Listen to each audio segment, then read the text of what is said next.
ದಯವಿಟ್ಟು ಸ್ವಲ್ಪ ಗಮನಿಸಿ. ಈ ವಿನಾಯಕ್ ನಗರ ಜೆಕೆಪುರ ರೋಡಲ್ಲಿ ತುಂಬಾ ಪ್ರಾಬ್ಲಮ್ ಆಗಿದೆ.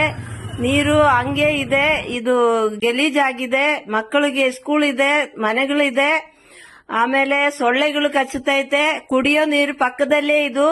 ನೀವು ಯಾರು ಗಮನಿಸೋದೇ ಇಲ್ಲ. ಈ ರೋಡಲ್ಲಿ ಎಷ್ಟು ಸತಿ ನಾವು ಕಂಪ್ಲೇಂಟ್ ಮಾಡ್ತೀವಿ, ಆದ್ರೆ ಅವ್ರು ಬಂದು ಕ್ಲೀನ್ ಮಾಡಿ ಮಾರನೇ ದಿವಸ ಮತ್ತೆ ಇದೇ ಪ್ರಾಬ್ಲಮ್ ಆಗ್ತಾ ಇದೆ. ನಾವು ವಿನಾಯಕ್ ನಗರಲ್ಲಿ ಪಕ್ಕ ತುಂಬಾ ಸತಿ ಕಂಪ್ಲೇಂಟ್ ಮಾಡಿದೀವಿ. ಅವ್ರು ಬರ್ತಾರೆ, ಕ್ಲೀನ್ ಮಾಡ್ತಾರೆ. ಎಷ್ಟೋ ಸತಿ ಕಂಪ್ಲೇಂಟ್ ಮಾಡ್ತೀವಿ. ಒಂದಿನ ಮಾತ್ರ ನೆಟ್ಟಿಗಿರುತ್ತೆ, ಮತ್ತೆ ನೆಕ್ಸ್ಟ್ ಡೇ ಇಂದ ಅದೇ ಪ್ರಾಬ್ಲಮ್ ಸೇಮ್. ಈ ಸ್ಕೂಲ್ ಇದೆ, ತಿನ್ನಕ್ ಪ್ರಾಬ್ಲಮ್ ಆಗತ್ತೆ, ಓಡಾಡಕ್ ಜನರ ಕಷ್ಟ ಆಗತ್ತೆ. ನಮ್ ಮನೆ ಪಕ್ಕನೇ ಇಷ್ಟು ನೀರ್ ತುಂಬಿದೆ, ಆಚೆ ಬರಕ್ ನಮ್ಗೇನೆ ಹೆಂಗೋ ಆಗತ್ತೆ, ಕಷ್ಟ ಆಗತ್ತೆ. ಸ್ಮೆಲ್ ಬರ್ತಿರುತ್ತೆ ಎನಿ ಟೈಮ್ ಮಸ್ಕಿಟೋಸ್ ಇರುತ್ತೆ. ಫುಲ್ ಡ್ರೈನೇಜ್ ಪ್ರಾಬ್ಲಮ್ ಇದೆ ಇಲ್ಲಿ. ಫುಲ್ ರೋಡ್ ಅಲ್ಲಿ ಈಗ ಮುಂಚೆ ಇಷ್ಟು ಖಾಲಿ ಹೋಗ್ತಿತ್ತು, ಈಗ ಫುಲ್ ಮಳೆ ಬಂದ್ಬಿಟ್ರಂತೂ ಫುಲ್ ರೋಡೇ ಆಗ್ಬಿಡುತ್ತೆ.